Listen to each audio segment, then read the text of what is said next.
Seakan-akan begini, ya Allah ingin sampaikan, hei, engkau yang merasa sombong dengan titipan, dengan hartakah itu nggak mau bersyukur, dengan ilmukah tidak ingin bersyukur, dengan kedudukankah tidak mau bersyukur, satu saat saya akan pastikan kepadamu, akan tiba waktunya semua yang engkau lakukan akan aku balas.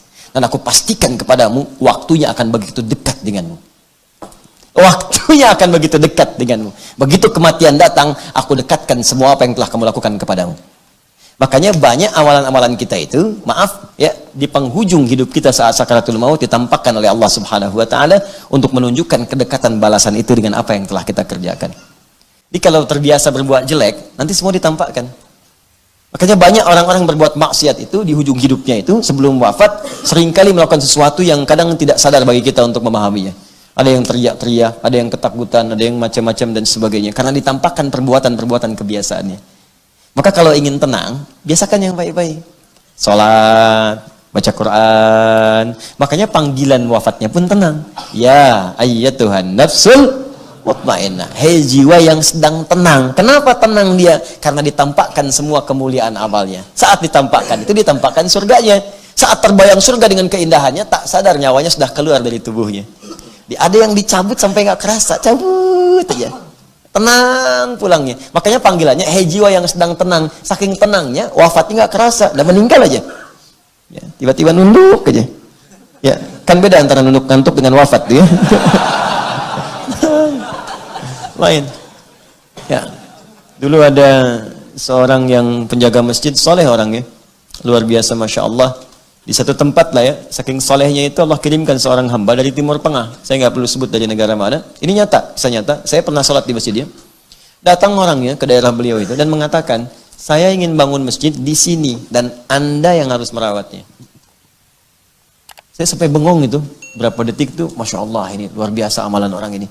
Bagaimana bisa orang dari Timur Tengah datang ke situ itu dan langsung mengatakan, saya pengen bangun di sini di tanah Anda dan Anda yang merawatnya. Kan dia bisa pergi ke tempat lain. Jadi itu dirawat oleh bapak itu. Dan sepuh jadi kakek. Dirawat, masya Allah. Panggilannya engkong. Itu azan, beliau azan. Buka, beliau yang buka. Tutup, beliau yang tutup. Bersihkan, beliau yang bersihkan. Dan hampir nggak mau dibantu. Orang mau bantu silakan, tapi beliau yang maksimalkan. Ya, maksimal. Sampai indahnya itu Ramadan terakhir. Ya, Ramadan terakhir. Hari Jumat kalau saya nggak keliru, ba'da asar. Hari Jumat, ba'da asar, Ramadan yang terakhir. Ya, dalam hidupnya. Apa yang terjadi? Ba'da asar itu sambil nunggu zikir, menjelang buka, sambil tiduran. Merem-melek itu ya. Ya ayyatuhan nafsul mutmainnah. Allahu Akbar. Saat sedang merem-melek tiduran, datang panggilan sampai pulang. Wafatnya di tempat yang paling mulia, masjid, di waktu yang sangat mulia, dalam amalan zikir yang sangat mulia. Kembali kepada Allah Subhanahu wa taala. Indah. Ya, itu hati-hati bagian belakang tuh, merem-melek. Enggak.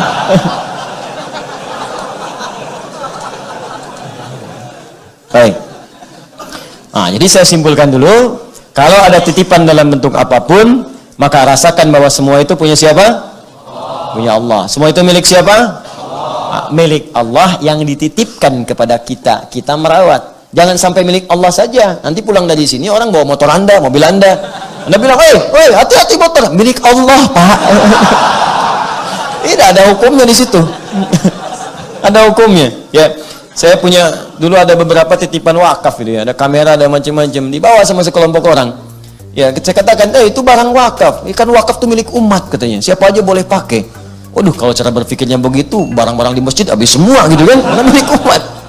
Hati-hati. Dititipkan pada kalangan kelompok tertentu untuk dikelola, makanya diminta pertanggungjawaban. Berlakulah kemudian hukum muamalah di situ. Jelas sampai sini?